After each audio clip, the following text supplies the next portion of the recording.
กำลังสิเพิ่มอาสนะสงฆ์ซึ่งอาสนะสงฆ์สองตัวนี้นะไม่อิถึกเฮ็ดมาเพิ่มเติมนะซึ่งอาสนะสงฆ์เก่านี้บ่พ่อนั่งมันพอดีโพดก็เลยเฮ็ดมาเติมจากมีอยู่4แผ่นเฮ็ดมาเพิ่มอีก2ก็สิเป็น5แผ่นพอดีอันนี้ไม่ดูแผ่นนี้ไม่ดูอันนี้แผ่นนี้ไม่ยุ่งแผ่นนี้ไม่อาล่างแผ่นนี้ไม่ดูซึ่งเป็นไม้ของวัดซึ่งตายเองโดยธรรมชาติก็เลยเอามาใส่ประโยชน์เฮ็ดเป็นอาสนะสงฆ์พระพุทธเจ้ากำลังโยกย้ายปรับเปลี่ยน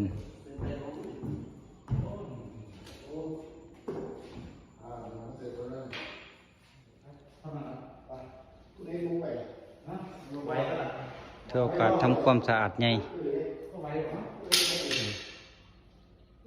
หรือทำความสะอาดด้วยเพิ่มเติมด้วย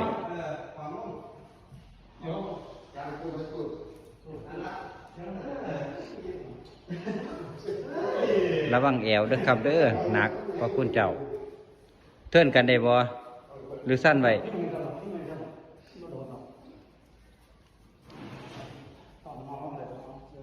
เอาออกทำความสะอาดถูก่อนแล้วค่อยวางลงใหม่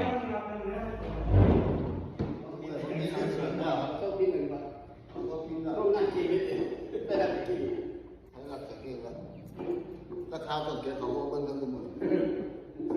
ต้นเกียรติต้องหาต้องสามพวกเบิ้งแล้วให้ผมจะตั้งนี้กับเบิ้งเลยมาเขาเบิ้งก็โตสัตว์อย่างเพราะถ้าเป็นขนาดนี้เราต้องเบิ้งหลายเพื่อนก็หลายเราไม่ก็หลายคนหลายเช็คเลย